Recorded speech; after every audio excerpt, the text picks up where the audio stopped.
اعوذ باللہ من الشیطان الرجیم بسم اللہ الرحمن الرحیم۔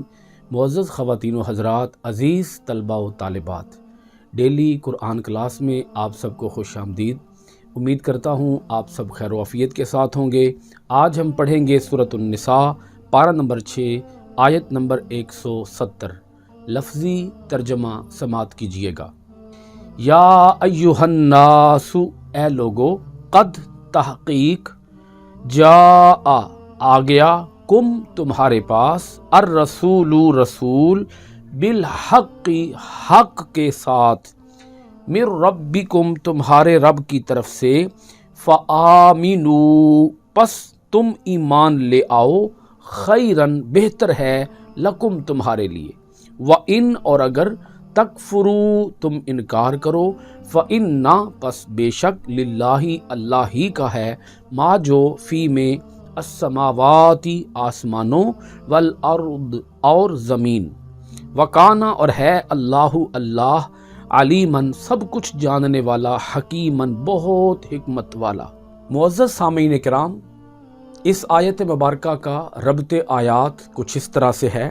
اللہ رب العالمین نے یہود کو اور دنیا جہان کے تمام تر گمراہوں کو اللہ رب العالمین نے دعوت فکر دی، نبیوں اور رسولوں کی آمد کا، ان کی بعثت کا مقصد اور مدعا بیان فرمایا، اور اسی کے ساتھ ان لوگوں کا انجام بیان فرمایا جو لوگ اللہ تعالیٰ پر ایمان نہیں لاتے، اللہ کے نبیوں پر ایمان نہیں لاتے، کتابوں پر ایمان نہیں لاتے۔ اللہ پاک نے دو ٹوک انداز میں، فیصلہ کن انداز میں ارشاد فرما دیا کہ ان لوگوں کے لیے نہ تو کوئی بخشش ہوگی اور ان کے لیے نہ کوئی راہ ہدایت ہوگی، اور یہ جہنم کے اندر ہمیشہ ہمیشہ رہیں گے۔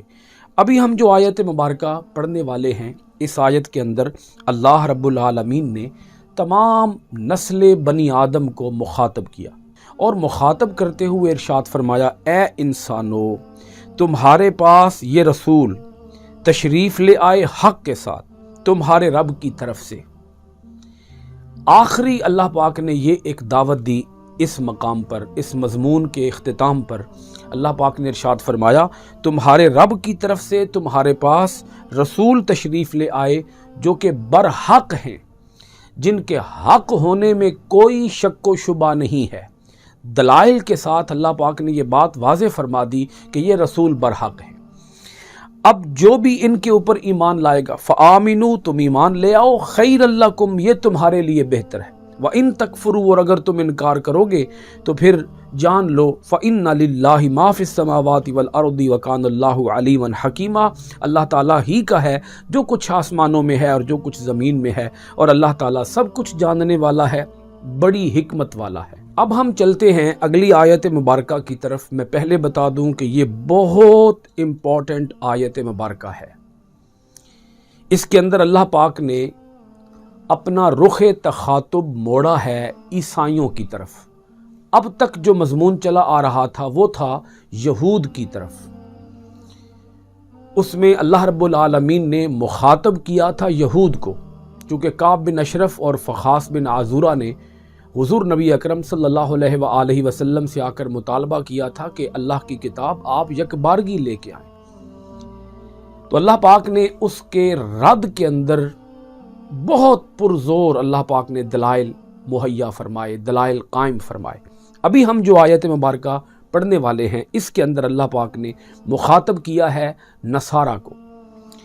اب نصارہ کی جو گمراہیاں ہیں، اللہ پاک انہیں ایڈریس کر رہا ہے۔ انہیں اللہ رب العالمین گمراہیوں سے روکنے کے لیے دعوت فکر دیتا ہے، دلائل کے انبار لگاتا ہے۔ دیکھیے گا مضمون آیت مبارکہ، یا اہل الکتاب، اے اہل کتاب، لا تغلو فی دینکم، لا تغلو تم غلو نہ کرو، فی دینکم اپنے دین میں، ولا تقولو اور تم نہ کہو، علی اللہ اللہ کے بارے میں، الا سوائے الحق سچی بات۔ اب آپ پہلے یہاں تک سمجھ لیجئے، حضرت عیسیٰ ابن مریم جو کہ اللہ تعالیٰ کے نبی ہوئے، اللہ تعالیٰ کے رسول ہوئے، برحق رسول ہوئے، اللہ پاک نے ان کی طرف کتاب اتاری جس کا نام ہے انجیل۔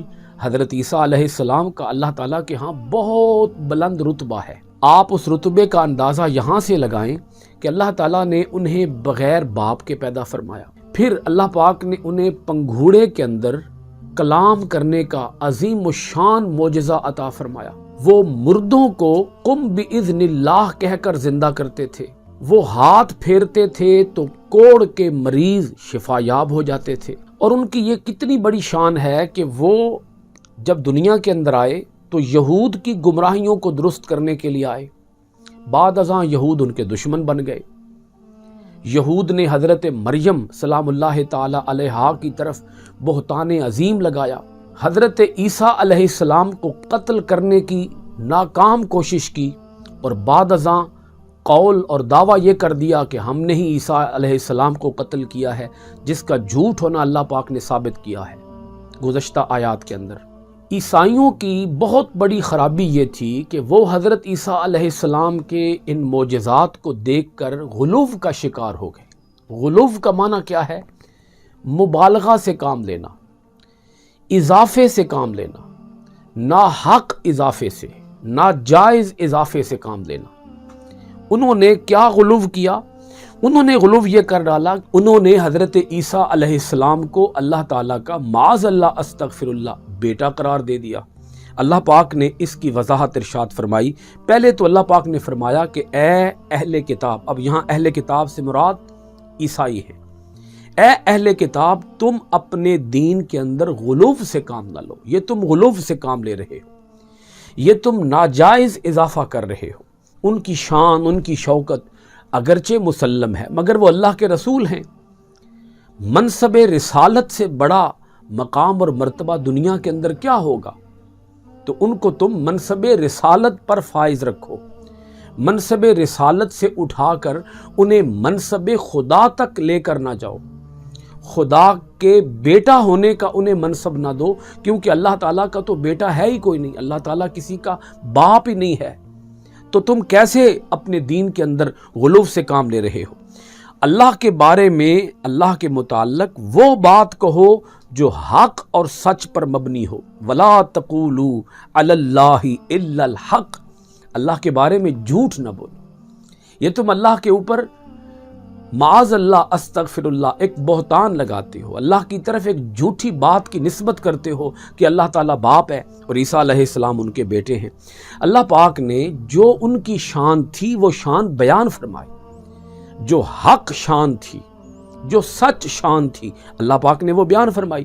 انما المسیح عیسی ابن مریم رسول اللہ وکلمتہ، اللہ پاک نے ارشاد فرمایا انما بے شک المسیح مسیح عیسی ابن مریم، عیسیٰ ابن مریم رسول اللہ، وہ اللہ کے رسول ہیں۔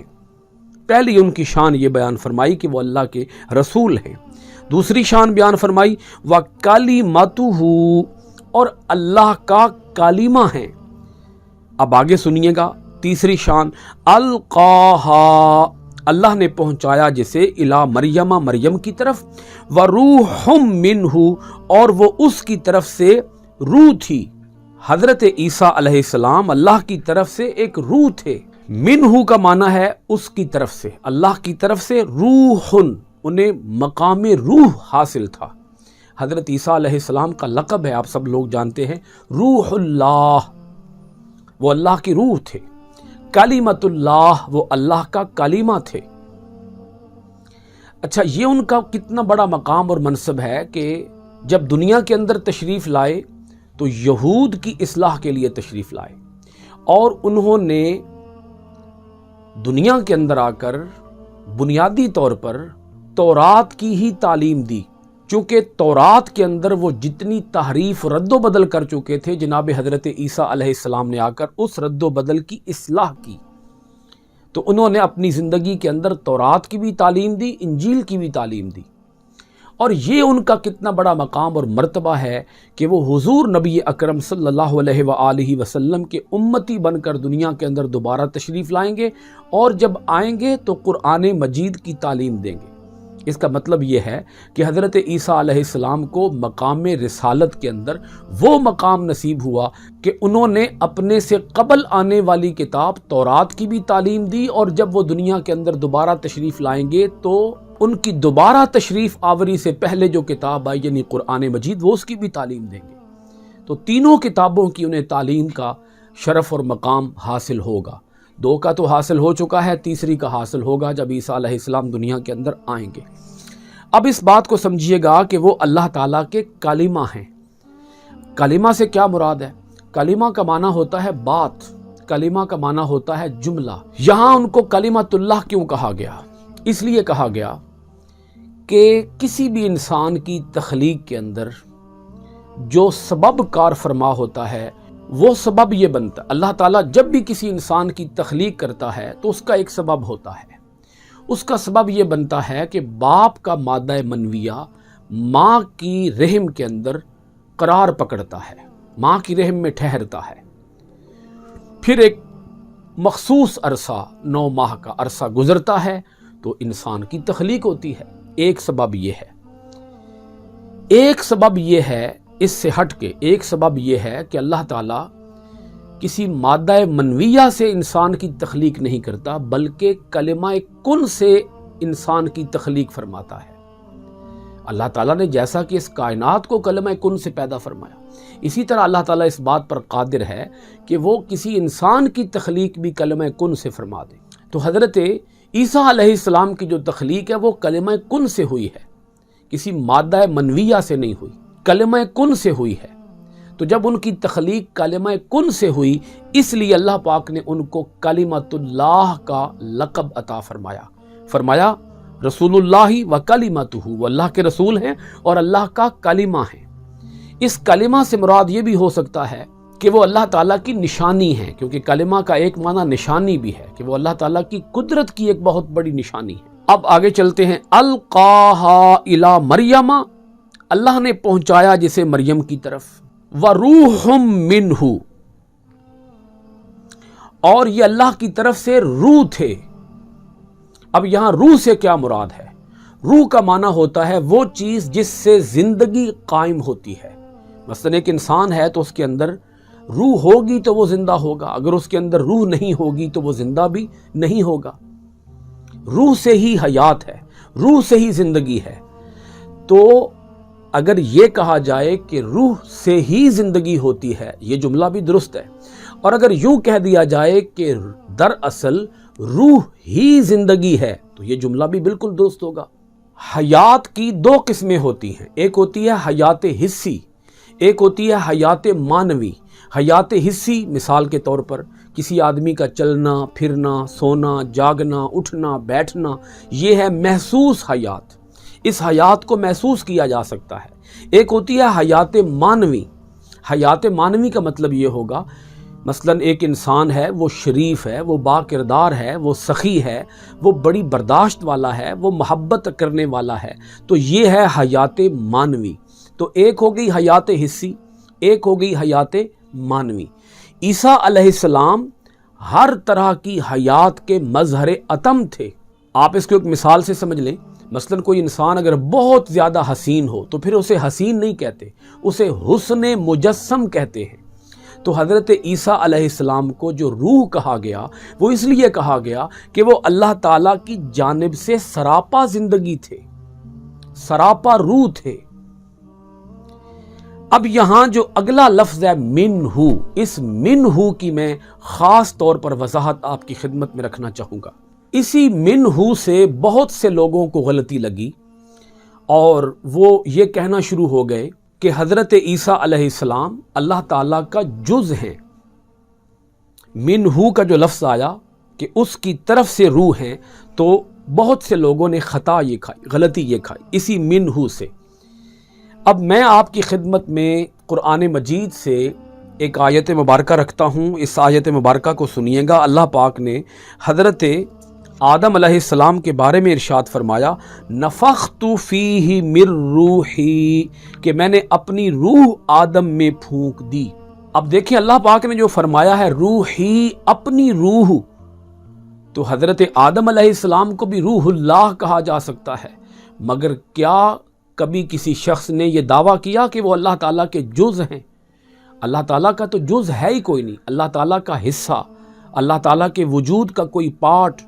تو حضرت آدم علیہ السلام بلا شک و شبہ اللہ تعالیٰ کے پیغمبر ہیں، نبی ہیں، رسول ہیں، مگر اس کے باوجود ہم میں سے کوئی شخص بھی انہیں اللہ تعالیٰ کا جز نہیں مانتا۔ اسی طرح اگر آپ آدم علیہ السلام کے بعد آپ دیکھیں، اللہ پاک نے ہر انسان کے بارے میں فرمایا ہے کہ میں نے ہر انسان کے اندر اپنی روح پھونکی۔ اس کا بھی ثبوت قرآن مجید کے اندر ہے۔ اللہ پاک ارشاد فرماتا ہے ثم جعل نسلہ من سلالۃ من ماء مہین ثم سواہ ونفخ فیہ من روحہ، یعنی اللہ تعالیٰ فرماتا ہے اللہ تعالیٰ نے ہر بچہ کو مادہ منویہ سے تخلیق کر کے اور اس کے اعضاء کو درست کر کے اس میں اپنی روح پھونکی۔ تو اللہ پاک تو فرماتا ہے کہ میں نے ہر انسان کے اندر اپنی روح پھونکی۔ تو یہاں جو روح منہ آ گیا ہے، اس روح منہ سے کوئی بھی یہ غلطی نہیں کھا سکتا کہ وہ اللہ تعالیٰ کے جز ہیں۔ یہ جو عقیدہ جزئیت ہے، اللہ پاک نے یہاں اس عقیدہ جزئیت کی نفی کر دی کہ وہ اللہ تعالیٰ کی طرف سے روح ہیں، مگر یہ جو ان کو روح کہا گیا یہ ان کو فضیلت دینے کے لیے، عظمت دینے کے لیے، ان کا مقام اور مرتبہ لوگوں پر واضح کرنے کے لیے اللہ پاک نے انہیں روح اللہ قرار دیا، کلمۃ اللہ قرار دیا۔ جیسا کہ اللہ تعالیٰ نے اپنے خاص بندوں کے بارے میں ارشاد فرمایا ان عبادی لیس لک علیہم سلطان، اللہ پاک ارشاد فرماتا ہے میرے بندوں پر تو قابو نہیں پا سکتا۔ اللہ پاک نے شیطان کے بارے میں شیطان کو مخاطب کر کے ارشاد فرمایا کہ تو میرے بندوں پر قابو نہیں پا سکتا۔ بندے تو سارے اللہ تعالیٰ کے ہی ہیں، مگر اللہ تعالیٰ نے یہاں اپنے خاص بندوں کو فرمایا عبادی، میرے بندے۔ وہ جو میرے بندے ہوں گے، یعنی جو میرے صالح بندے ہوں گے، نیک بندے ہوں گے، جو میرا حکم ماننے والے ہوں گے، جن کے اندر اطاعت کا جذبہ ہوگا، وہ تیرے قابو میں نہیں آئیں گے، تو ان کے اوپر قابو نہیں پا سکے گا۔ یہ مطلب ہے اس جملے کا۔ تو اللہ پاک اسی طرح عظمت دینے کے لیے، فضیلت دینے کے لیے حضرت عیسیٰ علیہ السلام کے بارے میں فرماتا ہے کہ وہ اللہ کی جانب سے روح ہیں۔ اللہ پاک نے تو ہر انسان کے بارے میں فرما دیا، آدم علیہ السلام کے بارے میں فرما دیا، ہر انسان کے بارے میں فرما دیا کہ اس کے اندر میری روح ہے۔ اگر حضرت عیسیٰ علیہ السلام کو اللہ تعالیٰ کا کوئی جز مانا جائے تو پھر تو ہر انسان کو جز ماننا پڑے گا، جبکہ اللہ تعالیٰ کا کوئی جز نہیں ہے، اللہ تعالیٰ کا کوئی حصہ نہیں ہے۔ عقیدہ جزئیت باطل ہے، لغو ہے اور بے بنیاد ہے۔ ہمارا ایمان اور عقیدہ یہ ہے کہ وہ اللہ تعالیٰ کے بندے ہیں۔ آیت مبارکہ ابھی مکمل نہیں ہوئی۔ اس آیت مبارکہ کا جو اگلا حصہ ہے انتہائی اہم ہے، میں اس کو آنے والی کلاس کے اندر، آئندہ کلاس کے اندر ڈسکس کروں گا۔ وہ ہے عقیدہ تثلیث، تین خداؤں کا عقیدہ۔ اس کے بارے میں ہم آئندہ کلاس کے اندر پڑھیں گے۔ دعا ہے کہ اللہ رب العالمین ہمیں اپنی آیتوں کے اندر غور و خوض کرنے، اپنی آیتوں کو معنی، ترجمہ، تفسیر و تشریح کے ساتھ پڑھنے، عمل پیرا ہونے، قرآن کے آفاقی پیغام کو دنیا بھر کے اندر عام کرنے کی توفیقات خیر عطا فرمائے۔ آج کی کلاس ختم کرتے ہیں سورۃ النساء کی آیت نمبر 171 کے ساتھ۔ انشاءاللہ العزیز آئندہ ڈیلی قرآن کلاس میں آیت نمبر 171 کے بقیہ حصے کو ڈسکس کریں گے۔ آپ سب حضرات کا بہت شکریہ۔ السلام علیکم ورحمۃ اللہ وبرکاتہ۔